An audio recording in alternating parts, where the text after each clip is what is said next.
Now believing that at that moment, that perfect wave may appear.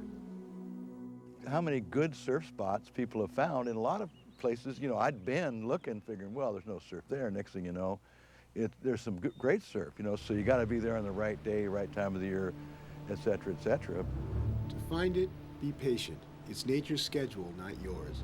Surf forecaster Sean Collins knows this. He's had his eye on one place for a decade. Cortez Bank is probably one of the most fragile areas you could possibly imagine because it is so open to so many, so many other swells and so open to the wind. I mean, we only have maybe 5 days out there the wind's really under 10 knots. So we, maybe 5 days a year that's even surfable. And then trying to get one of those 5 days to have, 60-foot waves, well, your odds are pretty much against you. That's why we waited 10 years before we were able to get it. A once-in-a-lifetime deal, because I've been out there in boats quite a few times, and I've never, never seen it even. I've seen gnarly-looking white water and, backwash and white sharks and all that stuff, but never, a wave I think you could ride. The wave there is made by a seamount, they call it, and it's just a mountain in the ocean at the end of the continental shelf. So you've got open ocean swells, and it's just 5,000 feet. It just goes straight down. We met them down in San Diego at about 5 p.m. We loaded up the boat, got everything on there. It was like, God, hope somebody doesn't get hurt, hope somebody doesn't die. And we met the captain, and captain's kind of a funny guy. He's a young guy. He's like 22. He skated up, and I thought he was some deckhand. He's like, hey, what's up, man? I'm your captain. We're taking you out to Cortez. I'm like, you? Kid? Oh, man. I'm like, right on. Let's do this, For us, this is an adventure, a rocket ride to the moon. I'd never been out that far. I was kind of scared to go driving a boat out the 20-foot seas in the middle of the night. Trugged along for 12 hours. We had a few engine problems in the middle of the night. We were all bummed, thinking we weren't even going to get there. We got out there on one engine.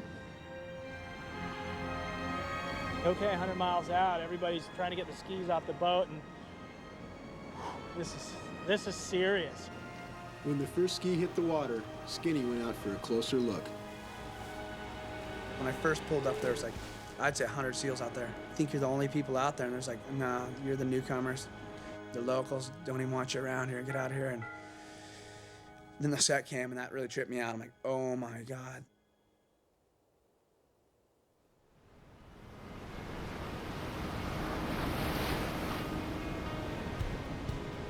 So we knew then, we had some perspective that it was pretty darn big. That was just a shocker for me. Like, oh my God, I'm 100 miles out to sea on a jet ski. It's like watching these waves. Let's do this. There are very few surfers in the world who would have the mindset or the ability to go out and surf waves of this size and a break completely unknown.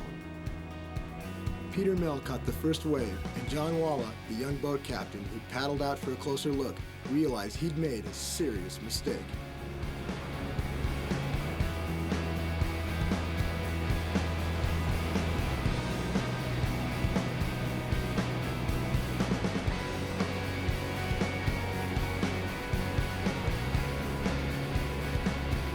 Have to make it. You know, you really have to make it. You don't want to fall.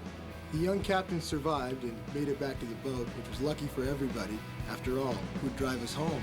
Perfect day stands over me like a mountain in the sea, falling like an avalanche. You're riding a mountain in the middle of the ocean, and there's nothing in front of you. And as soon as you stop and you get off your board, like, you want to get on that ski so fast because it's like so much stuff out there.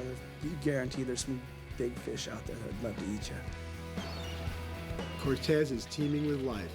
With all the seals, it's a snack stand for white sharks. But when you're this excited, nothing exists except the wave. All around the reef, there's water breaking, and so it just seems like there's shore around, so you don't really realize until you sit down, like, during a lull or something, and you look at your buddy and you go, we're out 100 miles at the sea. It's perfect. High five each other, That's the only time you really realize. It's pretty cool.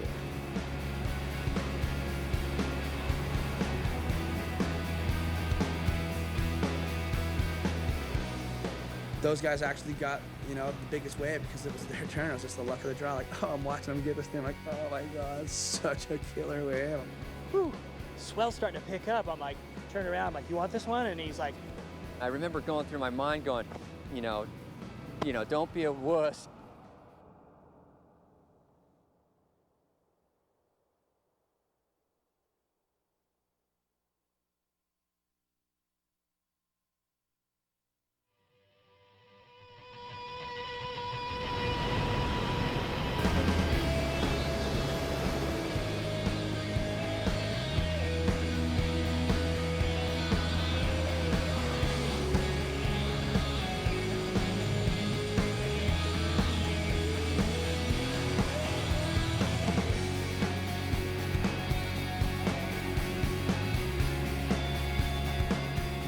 I remember picking him up afterwards, saying, yeah, Sal, this is, yeah, it's just, I was dropping in forever. I just kept going and kept going and kept going and kept going. I was just kept, he goes, it was the biggest wave I ever had in my life. And he was just, woo, and I'm like, well, get back on, here's another one. And just right back out there, and wham, put him into another one.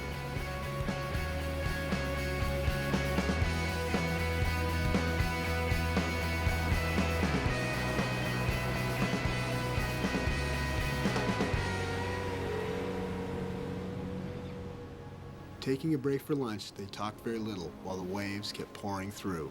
We went out there thinking, okay, half hour, an hour sesh, we'll be able to get in and then a wind will blow and ruin it. No, it just got glassier. And we're looking at each other going, oh my God, was there an oil spill around here? Are you kidding me? And we just ended up surfing all day long, have lunch, go suit up, back out. The wind completely stopped, the ocean and sky merged, and it seemed that the waves knew the game. They'd come to play with giants.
So when we were leaving, it was still glassy.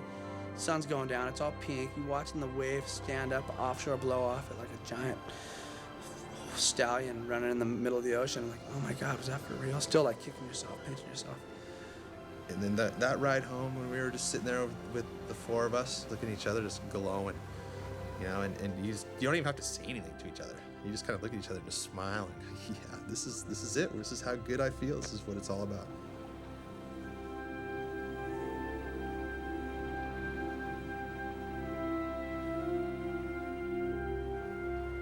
It was the end of a fantastic adventure, but I realized the perfect wave isn't one thing. It's always changing, depending